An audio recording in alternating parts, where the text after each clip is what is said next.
the greatest negotiator in the history of American professional team sports. Yesterday was Kirk Cousins' Super Bowl, and he threw for 475 yards, 5 touchdowns, and no interceptions on his Super Bowl Monday. And he knocked it out before having to take Tuesday off to hang out with the family. 4 years, $180 million. $100 million guaranteed, and a $50 million signing bonus for a soon-to-be 36-year-old coming off Achilles surgery. Dude, Cousins to the Falcons is the first, Mike. Your thoughts? Dude, I was joking when I said yesterday 4 over 200. Remember how you saw me like I edited it. I was closer than what I edited it to. I mean, we knew it was going to happen. Jay knew it was going to happen. We all knew it was going to happen. This is what free agency is. This is where free agency goes crazy. People are making a ton of money. Initial thoughts is I feel like Atlanta is excited about this. Like, this is what they've been wanting. They've wanted this guy. Here's a guy who's going to come in, show them what's up, be like, hey, listen, I know how to do this. I've been doing this a long time. Just give me some playmakers. Give me a good offensive line.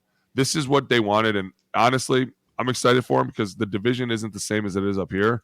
But at the same time, it's going to be interesting to see what happens down there. Like, Carolina's retooling too, dude. Be careful. Like, they're going hard on their offensive line. They're looking at this like, we need to fix this problem too. Tampa, same thing, dude. They're going to go back. They're going to be retooling. Like, it's going to be an exciting division, if anything, but it's going to be exciting to see where Atlanta falls. Yeah, I think both teams in the front office side of it, right, Vikings front office and Atlanta front office are excited about what just happened. Right, I think that Kwesi and them did a great job of drawing a line in the sand with Kirk Cousins and saying, this is what we will offer. This is where we're at. And it probably wasn't even remotely close to what Atlanta offered.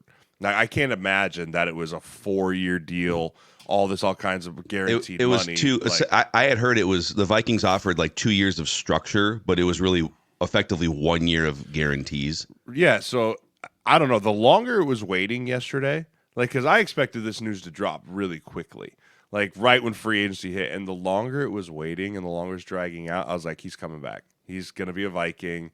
He's just trying to leverage what Falcons were giving him to try and just twist and pull and squeeze one more time out of the Vikings organization. And hats off to them for understanding what their vision is of this team for the Vikings, how they want to build this team. But I think Atlanta's super pumped. I think they're super excited. They haven't had, since Matt Ryan was in his prime, they really haven't had like the guy, the trigger man down there. And you talk about the weapons with Kyle Pitts, Drake London, Bijan Robinson. They've got some dudes down there that are going to help them out. I'm excited to see what this Tampa offense looks like with Kirk. Yeah, he's going to unlock, assuming that he comes back. He looks like he's on track, healthy, coming back from the surgery. He's going to unlock these dudes. Drake London's going to take another step. Kyle Pitts, I feel like we haven't really seen the version of Kyle Pitts that was sold to everybody a couple years ago in the draft. So, like, as coming from experience, 6 years of watching Kirk Cousins, Purple Daily is my other main podcast. I can tell Falcons fans, you're going to get the most accurate pocket passing quarterback in the NFL. You're going to get a guy that up until last year is the most durable quarterback that's reliably playing every Sunday in the NFL. And you're going to have a worst case scenario floor of 7 or 8 wins. Like, your new train wreck season is only going to be a 7 or 8. Like, you're going to be in playoff contention now for at least the next couple of years. And then I think once he gets to be like 38, then we'll have to see. But I can also almost promise you that this puts a glass ceiling on what you hope to do Super Bowl contention wise. Because at no point in his career, and it's not like he took a discount to go to Atlanta. No. He's not top of the market. He's not Joe Burrow, $55 million. It's more in that $45 million range. It's in that Patrick Mahomes range, yeah. But that's still top 10 average annual value. You aren't going to win a Super Bowl with Kirk Cousins as your quarterback making that much money, age 36. But you're probably going to win the NFC South, and you're probably going to host a home playoff game, which might be what Atlanta's looking for. Yeah, and if that's what your goal is, they're just trying to, I think you got to think the Vikings' goals and Atlanta's goals are very different right now. Right? The Vikings' goals are, let's rebuild we got to rebuild. Hey, JJ. Yeah. That's what their goals are right now, right? Hey, Justin Jefferson. Can't do both. Yeah, That's what people don't understand is you can't have two superstars on the same team. They cost too much money. The two of these guys would have literally cost $70 million together. They'd have been like, more than that. What? More than that, probably, like right? That's my whole point. I think it would have been like 80. Closer 80? to 80. Right. And that's why the Vikings were literally like, we just don't have the money to sign him. And we would if we could, but we can't. And now you're looking at this and you think even defensively. Now you got to go out and get some more pieces on defense. Like you can start to build around a real team now. You can start to build this cohesion of a solid core. And what are you going to do in the draft? You're going to trade the farm to find somebody in the draft. Somebody young. We got Sam Darnold. Breaking news. Yeah, you probably missed that. I know. I read it. Middle of the night. I read it. The 1-year deal. I'm telling you, we're going to sell the farm and we're going to find somebody in 1, 2, 3.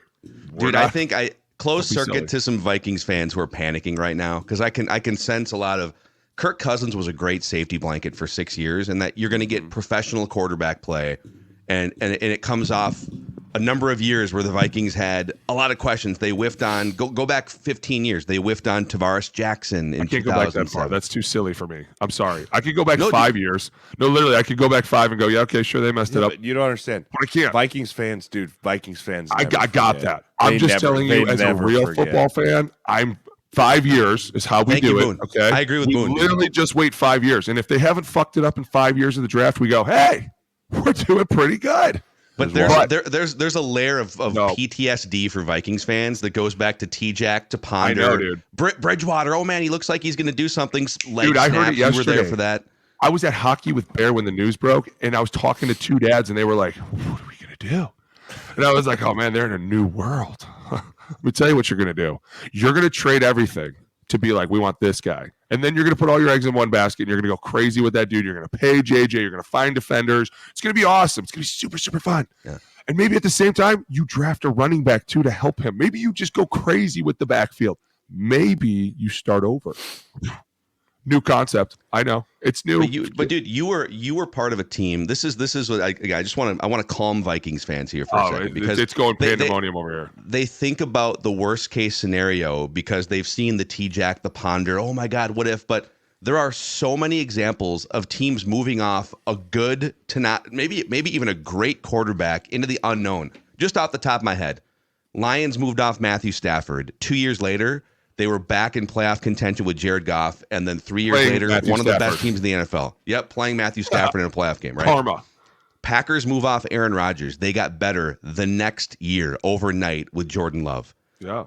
Buccaneers move off Tom Brady. They actually get better with Baker. I'm not saying Love was better than Rodgers. Agreed. I'm not saying Goff was better than Stafford. I'm saying the 53-man roster, the team was better. Right. Dude, 10 years ago, San Francisco 49ers moved off 10 years ago, Alex Smith was Kirk Cousins. Yeah. Reliable, safe. He's gonna professionally operate your offense. He's gonna get you to playoff contention, if not maybe to 12 or 13 wins one season. Injury happens, concussion. It's time to make a big boy decision. You move into the unknown, Colin Kaepernick. Oh my gosh, what's going to happen now? Alex Smith is out of the mix, right? And by the way, the Chiefs did the same thing. Alex Smith, really safe, 11 wins. 10 wins, division championships. Patrick Mahomes. Could you whiff? And could you wind up with egg on your face? Of course. Dude, but this is like how many people, absolutely. Dude, how many people in your lives do you know? I can count 5 off the top of my head who have a really good, solid paying job that's safe. They've got a family. They got a nice house in the suburbs, but they really know that they dread going to work every day. They've always thought about starting that business, Man, what if I quit my job and took a shot, started that business, followed through on that passion? Like, that's what the Vikings had, a really safe, comfortable quarterback, but they were never winning a Super Bowl paying Kirk Cousins $45 million a year. And if they whiff, they whiff, but I applaud them. It's really easy to move off a disaster quarterback. It's really hard to move off a good, safe, reliable quarterback. And the Vikings did that yesterday. Can I just be the one to reiterate this? It's not so much that they went off of him as much as he just didn't sign back here. They literally made him an offer, and he was like, hey, I'm going to test free agency. I'm sorry. I just got to see what this looks like. It's not the Vikings really saying, we don't love you. They're just saying, hey, we have other guys on this team that we have to pay. We can't pay you as much. We're going to offer you this. And then he was like, hey, no, I'm good. I appreciate it. I'm going to go see what Atlanta wants to do. The Vikings really didn't have a choice because if you sign Kirk, you lose JJ. And if you lose JJ, everyone's going to go, what the hell are you doing? What the hell are you doing losing one of the greatest receivers to walk into this football arena? Are you serious? Or if you pay both, what does your team look like? You know? You can't. You can't pay both. Get that through everybody's head. It's not possible. You look like the Rams last year, who, besides Aaron Donald, everyone on their defense was either veteran minimum or on rookie contracts. Yeah, it's not possible. That's why it's like people are scared. You have no reason to be scared. This is called free agency in football. Some guys just eventually walk away and go, hey, man, we're good. Now you're stuck in this rut of what am I doing? And that's why I said you're selling the farm to find a quarterback. You're selling the farm to go crazy to be like, hey, we're not panicking. This is called football. It happens every day. Guys leave and new guys come in. We're just going to go find the right one. Can you whiff? Dude, you could easily whiff on a quarterback. I've seen more whiffs than I've seen it go right. But at the same time, these kids in this year's draft are different. There's good players, and you can make really good teams out of these players.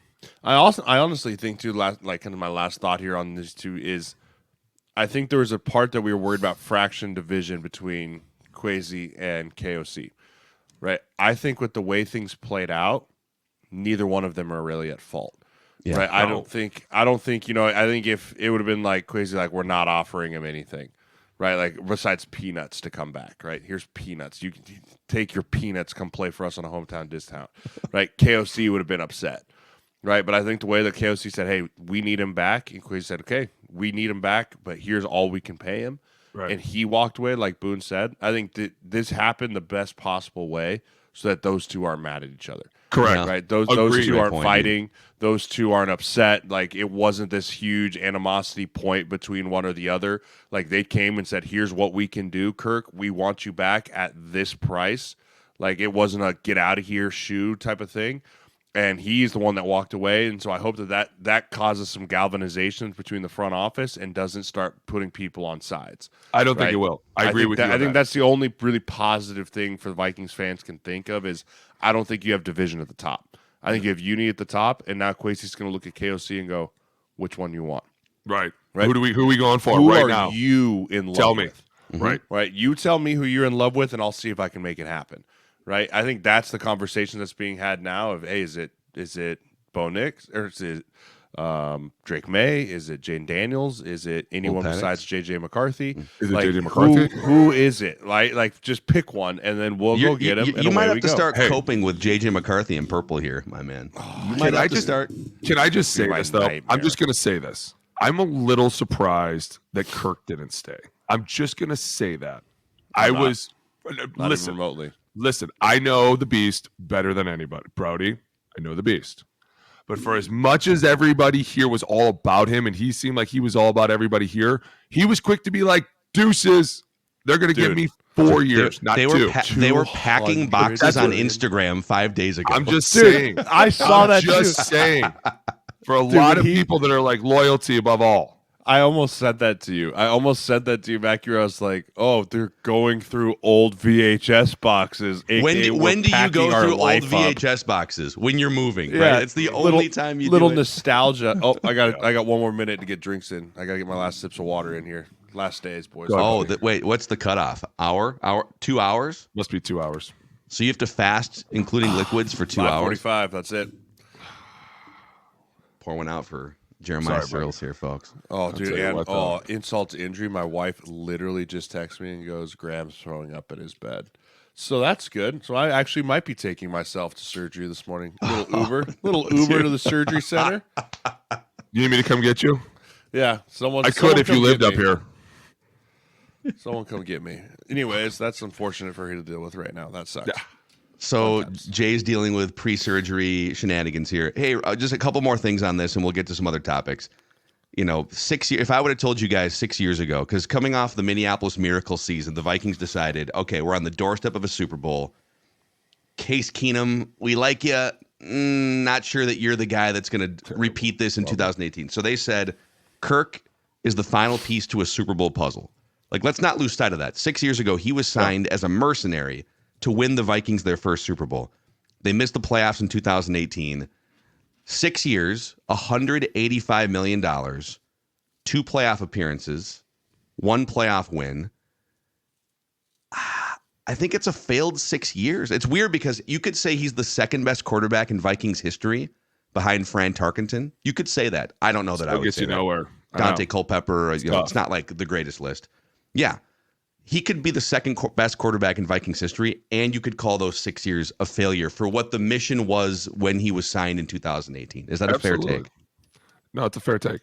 And I think that's one of the things that, like, when you came to this crossroad, I think a lot of people were looking at this like, dude, what are we doing? We can't just keep paying the same guy over and over and over and over and expecting a different result. Like, eventually we have to start paying other people, and it cost them digs. It cost them a lot of things. It cost them a lot of people throughout the years that they probably could have still had they not been paying a guy. And that's why I think Kwesi was very smart about this, to be like, listen, we'll give you this.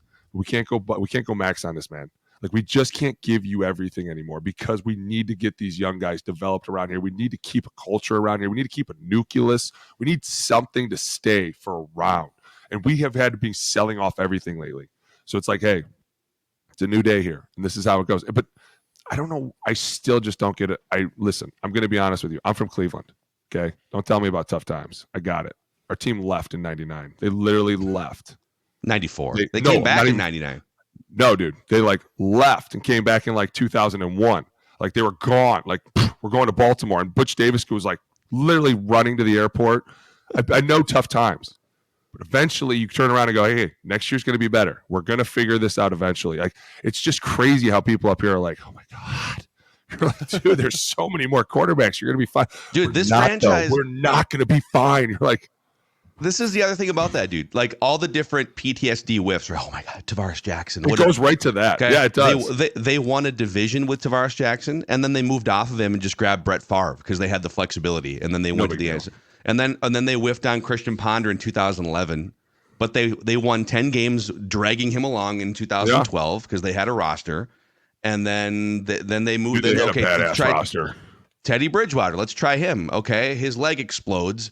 But 11-win season with Bridgewater, and then 2 years later, NFC Championship game in 2017 with, like, if you maintain flexibility, you can go find. By the way, you could go find whoever the next Kirk Cousins is if you move off your failed rookie in a couple years. You could try that again, right? Like, it's not scary. I mean, that's what I hope the Bears are going to do. I hope the Bears, again, not trying to trade complete subjects here, but like that's the idea of accumulate picks, get a young nucleus of a team, and then once you have all the pieces laid and all you need is the chess piece of the queen, right? You just need the one power piece left. You go buy a veteran free agency who's ready right now, and who that is in 4 years, I don't know. Yeah, we don't. Nobody knows. No one knows. Maybe Trevor Lawrence is looking like an absolute stud in 4 years, right? Maybe Gardner Minshew's turned the Raiders around and he's leading them to championships, right? You don't know who's going to be on the block in 4 years. You never know.